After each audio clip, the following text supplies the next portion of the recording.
Sa isang mundo kung saan ang kalayaan sa pagpapahayag ay umaagos tulad ng isang walang katapusang ilog, may mga lugar kung saan ang pananampalataya ay nagiging isang gawa ng matapang na paglaban. Sa mga lugar na ito, ang Biblia ay isang aklat na nagpabago ng buhay at mga bansa ay pinatahimik at tinatrato ng may takot. 7 bansa ang nagtaas ng mga hadlang sa censorship na kasing taas ng takot na nagpapanatili sa kanila ang pagsupil sa kalayaan sa pananampalataya sa pamamagitan ng malupit na batas at matinding parusa.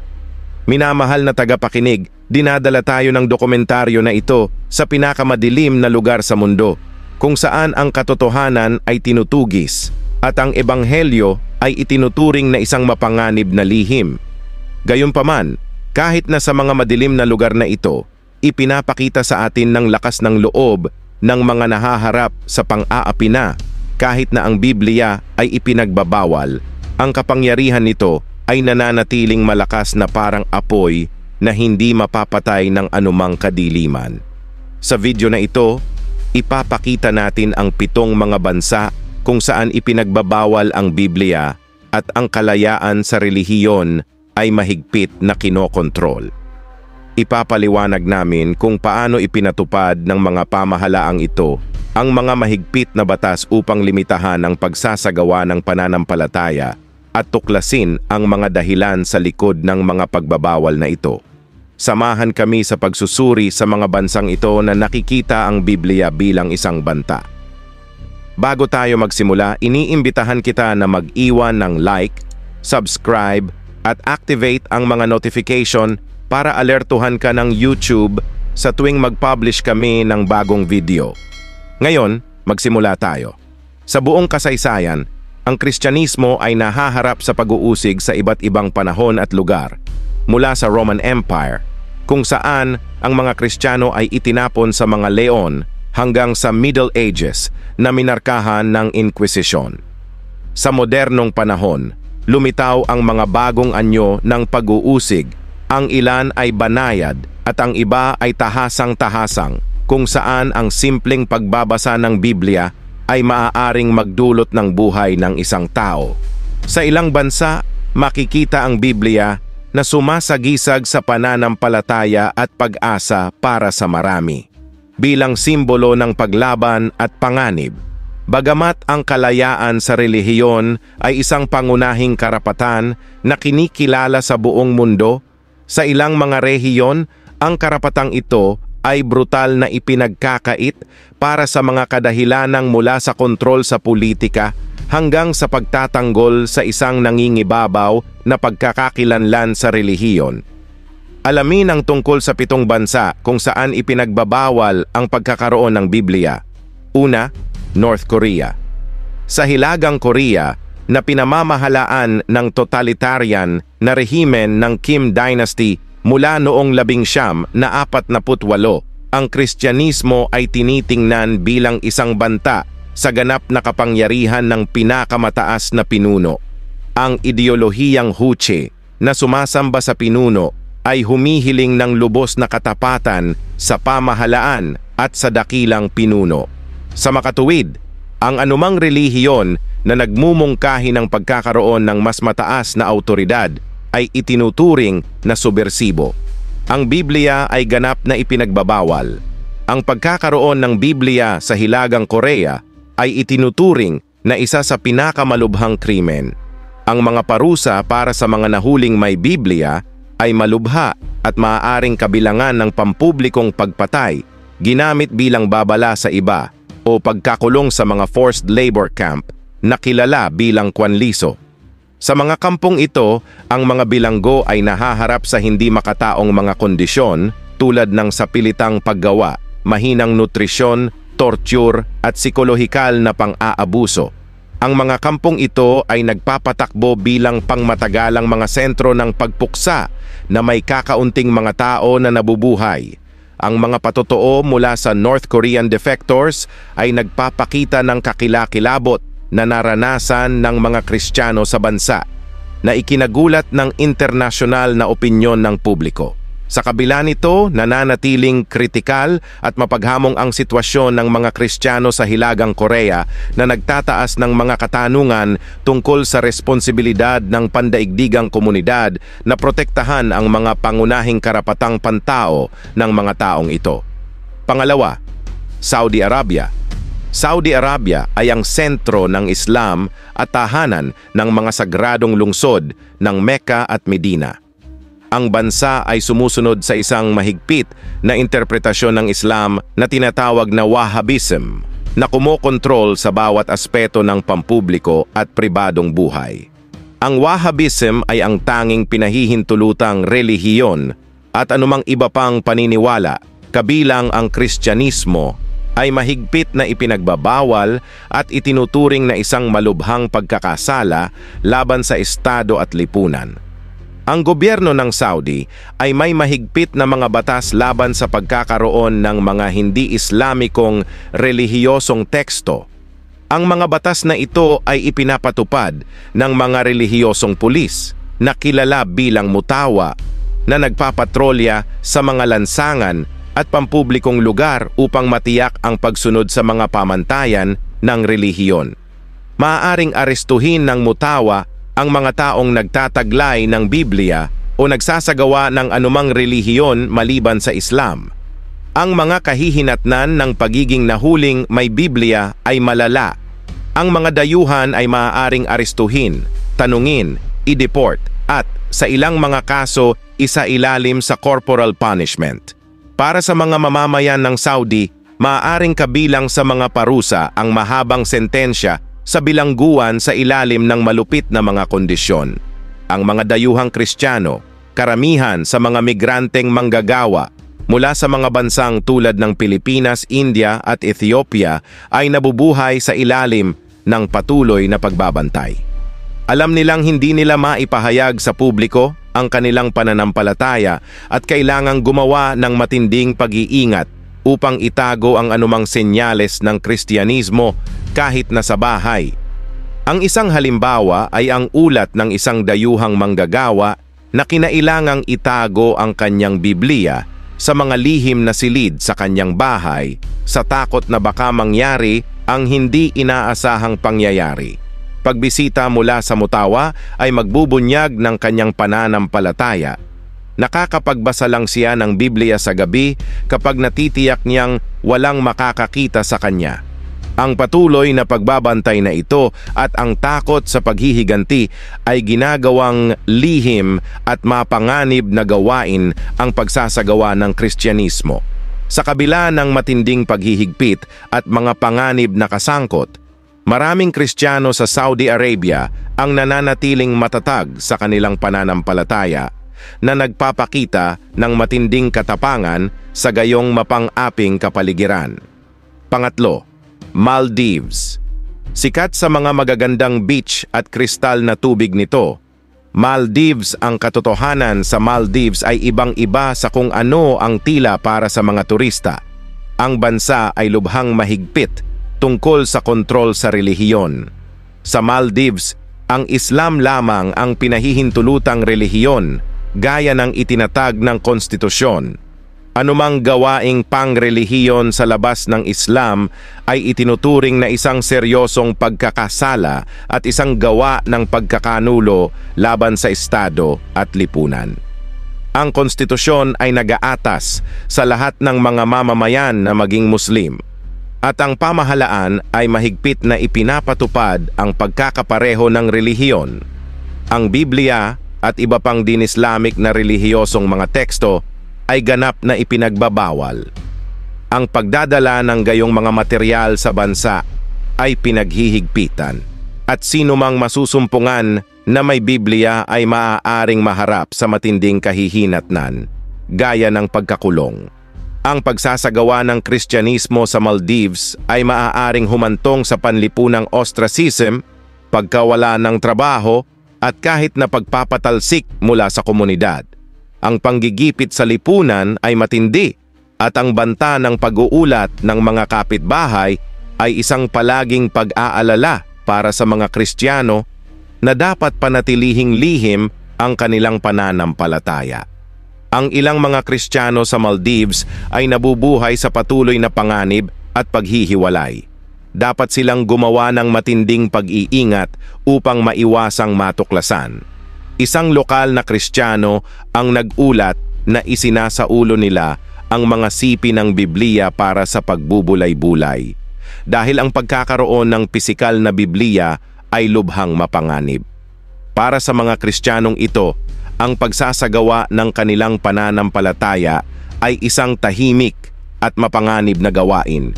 Ang katotohanan ito ay sumasalamin sa mga hamon na kinakaharap ng maraming Kristiyano sa ang Maldives, na patuloy na pinananatiling buhay ang kanilang pananampalataya kahit na sa gayong mapang-aping kapaligiran. Ika-4, Somalia. Nawasak ng mga dekada ng digmaang sibil at nahati ng karahasan, ang Somalia ay isa sa mga pinakadelikadong lugar para maging isang Kristiyano. Mula nang bumagsak ang sentral na pamahalaan sa 19 na taon, ang bansa ay pinangungunahan ng mga armadong grupong Islamista, lalo na ang Al-Shabaab, isang teroristang organisasyon na kaanib ng Al-Qaeda. Ang grupong ito ay kumokontrol sa malaking bahagi ng Somalia at hayagang ipinahayag ang layunin nitong alisin ang Kristyanismo mula sa bansa, na gumagamit ng matinding karahasan upang makamit ang layuning ito. Ang klima ng terorismo sa Somalia ay napakatindi na ang pagkakaroon ng Biblia ay maaaring humantong sa pagpatay. Para sa ilang mga Kristiyano na naninirahan pa rin sa bansa, ang kanilang pananampalataya ay dapat gawin ng buong lihim. Anumang tanda ng Kristyanismo, gaya ng pagtatago ng Biblia o pagsasalita tungkol sa pananampalataya, ay maaaring magdulot ng hinala at magresulta sa agarang pagpatay. Ang Al-Shabaab ay nagpapataw ng isang rehimen ng takot at malupit na parusa para sa anumang paglabag sa mahigpit na batas ng Islam na kanilang sinusunod, kabilang ang pagpugot ng ulo na ginagamit upang takutin ang populasyon. Nahaharap sa gayong mga banta, ang mga Kristiyanong Somali ay nabubuhay sa patuloy na takot. Marami ang nagtatago ng kanilang mga Biblia at umiiwas sa anumang pag-uugali na maaaring makilala bilang Kristiyano. Anumang tanda ng Kristyanismo ay itinuturing bilang isang hatol ng kamatayan. Ang mga patotoo mula sa mga Kristiyanong nakatakas sa Somalia ay nagpapakita ng isang nakakatakot na katotohanan. Isinalaysay ng ilan na literal na kailangan nilang magtago sa mga lagusan o mga lihim na lukab upang manalangin, malayo sa mga mata ng mga militante. Ang mga kwento ng mga nakaligtas ay kaunti at puno ng pagdurusa. Gayunpaman, ang pananampalataya ng mga Kristiyanong ito ay nananatili na yumayabong sa mga anino sa pinakamapanganib na lugar sa mundo. Ika-5, Afghanistan.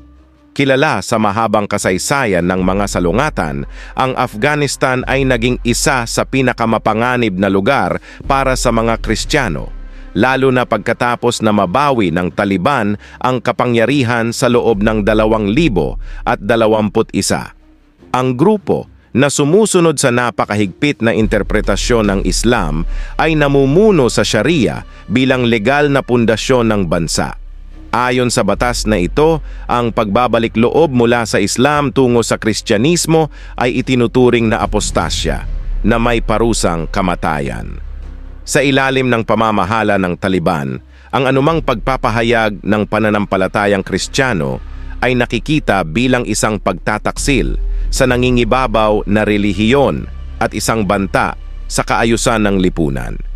Ang pag-uusig sa mga Kristiyano ay tumaas na pinipilit silang mamuhay ng buo sa ilalim ng lupa. Ito ay hindi lamang mga convert ang nasa panganib na magkaroon ng Biblia, pisikal man o digital, ay itinuturing na isang krimen. Mahigpit na sinusubaybayan ng mga autoridad ang populasyon gamit ang mga network ng mga informant at digital surveillance upang subaybayan ang anumang aktibidad ng Kristiyano. Kahit na ang isang digital na Biblia ay maaaring humantong sa isang hatol na kamatayan. Ang mga Kristiyanong Afghan ay dapat maging lubhang maingat sa pagsasagawa ng kanilang pananampalataya. Alam na ang anumang pagkakamali ay maaaring nakamamatay. Ang kanilang mga kwento ay bihira dahil marami ang nabubuhay sa ganap na paghihiwalay.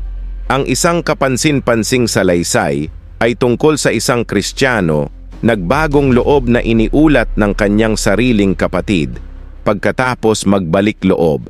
Desperado siyang protektahan ang kanyang pamilya, napilitan siyang sunugin ang kanyang nag-iisang Biblia habang ang kanyang mga anak ay tahimik na nanonood, umiiyak. Ang patotoong ito ay isa lamang sa maraming halimbawa ng mahirap na katotohanan para sa mga Kristiyano sa Afghanistan na naninirahan sa patuloy na takot na ipagkanulo dahil man sa relihiyosong paniniwala o panggigipit ng rehimen. Ika-6, Pakistan. Bagamat ang Pakistan ay may mayamang kultura at relihiyosong pamana, ang bansa ay nahaharap sa malalim na tensyon sa pagitan ng pagkakakilanlan nito bilang isang estadong Islamiko at ang pagkakaroon ng mga relihiyosong minorya. Ang Biblia at Kristyanismo ay hindi tahasang ipinagbabawal ng konstitusyon. Ngunit ang mga mahigpit na batas sa kalapastanganan na nilikha noong dekada 1908 ay kadalasang ginagamit upang usigin ang mga minorya, partikular ang mga Kristiyano. Ang mga batas na ito ay nagpapahintulot sa anumang pagpuna sa Islam, sa Quran o kay Propeta Muhammad na parusahan ng kamatayan o habambuhay na pagkakakulong. Sa kontekstong ito, ang pagkakaroon ng Biblia ay makikita bilang isang provokasyon. Ang mga batas ng kalapastanganan ay malabo at bukas sa malawak na interpretasyon na humahantong sa pag-abuso sa mga tuntuning ito sa mga personal na pagtatalo o para sa diskriminasyon sa relihiyon. Ang mga Kristiyanong Pakistani, isang maliit na minorya, ay nabubuhay sa ilalim ng patuloy na pagbabantay at natatakot na ang anumang salita o aksyon ay maaaring maling kahulugan bilang kalapastanganan. Para sa mga Kristiyano sa Pakistan, ang pagkakaroon ng Biblia ay nangangahulugan ng pamumuhay na may palaging panganib. Ang mga pamayanang Kristiyano ay madalas na sinusubaybayan at anumang palatandaan ng hindi pagsang-ayon sa relihiyon ay maaaring magresulta sa mga akusasyon ng kalapastanganan. Ang pinakakilalang kaso ay ang kay Asia Bibi, isang babaeng Kristiyano na inakusahan ng kalapastanganan sa 2000 at siyam, kasunod ng hindi pagkakasundo sa mga kapitbahay na Muslim. Nakulong at nasentensyahan ng kamatayan. Gumugol siya ng halos isang dekada sa death row hanggang sa napawalang sala sa loob ng 2018 salamat sa pang-internasyonal na panggigipit. Sa panahong iyon, si Asia Bibi ay nabuhay sa ilalim ng patuloy na pagbabanta at ang kanyang pamilya ay kailangang magtago upang maiwasan ang paghihiganti. Ang kasong ito ay naglalarawan ng mga panganib na kinakaharap ng mga Kristiyano sa Pakistan kung saan ang pagsasagawa ng kanilang pananampalataya ay maaaring humantong sa isang kalapastanganan sa Diyos at matinding pagdurusa. Ika-7, Iran. Ang Iran ay kasama ang mayamang kasaysayan nito na sumasaklaw ng libu-libong taon ay pinamamahalaan ng isang Shiite Islamic na rehimen mula noong Rebolusyong Islam ng 1979. Sa panahon ng rebolusyong iyon, ang huling Shah, si Mohammad Reza Pahlavi, ay inalis sa kapangyarihan at si Ayatollah Ruhollah Khomeini ang nagkontrol sa bansa. Mula noon, ang Iran ay naging isang teokrasya na pinagsasama ang kapangyarihang relihiyoso at pampulitika na ibinabatay ang mga batas nito sa Sharia, batas ng Islam, at mahigpit na kinokontrol ang lahat ng mga aktibidad sa relihiyon. Bagamat opisyal na kinikilala ng konstitusyon ng Iran, ang ilang relihiyosong minorya tulad ng mga Kristiyano, Hudyo at Zoroastrian, mababaw lamang ang pagtanggap na ito. Ang mga nagbalik loob mula sa Islam tungo sa Kristyanismo at ang mga nagtatangkang mag-ebanghelyo ay nahaharap sa matinding pag-uusig. Itinuturing ng pamahalaan ang pagbabalik loob sa Kristyanismo bilang isang banta sa pagkakakilanlan ng Islam ng Iran at bilang isang anyo ng subversyon laban sa Estado. Dahil dito, ang anumang gawaing Kristiyano, lalo na ang pag-iebanghelyo, ay labis na pinipigilan. Ang pamamahagi ng mga Biblia sa Iran ay ganap na ipinagbabawal at ang mga nagtatangkang magbahagi o magturo ng Kristyanismo ay nahaharap sa malupit na parusa. Ang mga lihim na pagtitipon ng Kristiyano na kilala bilang mga sambahan sa bahay ay madalas na tinatarget ng pulisya. Nakikita ng gobyerno ang mga pagtitipon na ito bilang banta sa rehimen at ang mga pinuno ng mga kongregasyong ito ay partikular na pinag-uusig. Sa bilangguan, ang mga Kristiyano ay dumaranas ng pisikal at psikolohikal na pagpapahirap na may layuning pilitin silang talikuran ang kanilang pananampalataya o magpahayag ng kasalanan. Ang isang kilalang kaso ay ang isang pastor na inaresto dahil sa pamumuno sa isang maliit na kongregasyon at pamamahagi ng mga Biblia sa Farsi. Dinala siya ng sikretong pulis mula sa kanyang tahanan sa gabi sa harap ng kanyang pamilya at ginugol niya ang ilang buwan sa pagpapahirap. Kahit na sa ilalim ng pambubugbog at pagbabanta laban sa kanyang pamilya, hindi niya tinalikuran ang kanyang pananampalataya o ibinigay ang mga pangalan ng ibang mga Kristiyano. Nang tuluyang makalaya, napilitan siyang umalis kaagad ng bansa. Ang halimbawang ito ay naglalarawan ng katotohanang kinakaharap ng mga Kristiyano sa Iran. Ang panunupil ng Estado, patuloy na pagbabantay, at ang takot sa karahasan ay lumilikha ng isang kapaligiran kung saan ang pananampalataya ay maaari lamang gawin ng palihim. Sa kabila ng mga panganib na ito, maraming Kristiyano ang patuloy na nagtitipon at nagbabahagi ng Biblia ng lihim na nagpapakita malaking katapangan at debosyon.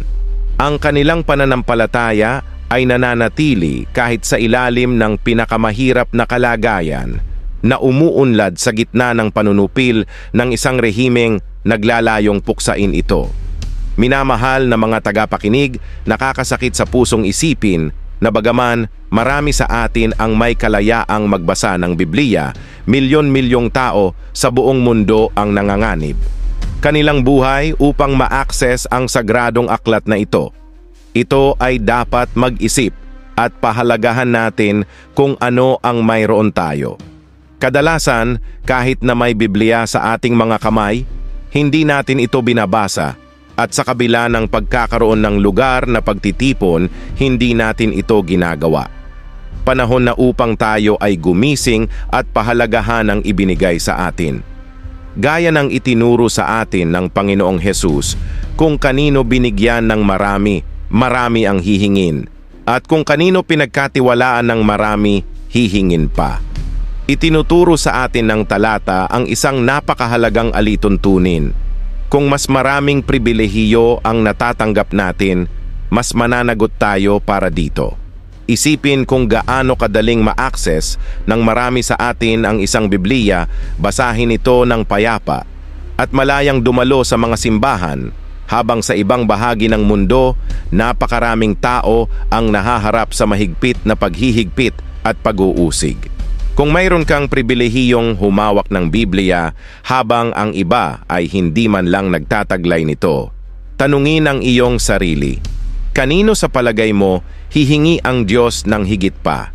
Ito ay isang paanyaya para sa ating malalim na pag-isipan kung paano natin pinahahalagahan ang ating pananampalataya at ang salita ng Diyos na madali nating natatanggap. Hindi sapat na kilalanin lamang ang pribilehiyong ito, dapat nating gamitin ito ng matalino.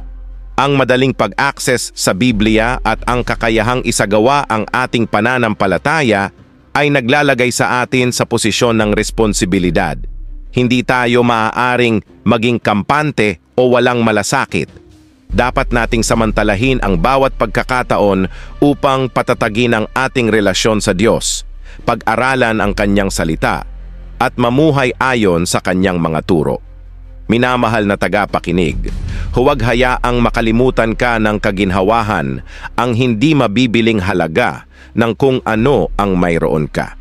Pagnilayan ang iyong pangako sa pananampalataya at kung gaano mo pinahahalagahan ang kung ano ang pangarap lamang ng marami sa iba. Kung nagustuhan mo ang video na ito at naniniwala ka sa kahalagahan ng pagbabahagi ng mga kwentong ito ng pananampalataya at katapangan, huwag kalimutang iwanan ang iyong gusto. Nakakatulong ito sa amin na maabot ang mas maraming tao at maipalaganap ang mensaheng ito. Mag-subscribe sa channel at i-activate ang notification bell para hindi mo makaligtaan ang alinman sa aming mga paparating na video. Sa ganoong paraan, palagi kang makakasama namin sa paglalakbay na ito ng pagmumuni-muni at pag-aaral. Ang iyong pakikilahok ay gumagawa ng lahat ng pagkakaiba. Kung gusto mong palalimin pa ang iyong buhay, panalangin, ito ang paraan ng paglapit mo sa Diyos at palakasin ang iyong kaugnayan sa Kanya. Muli, maraming salamat.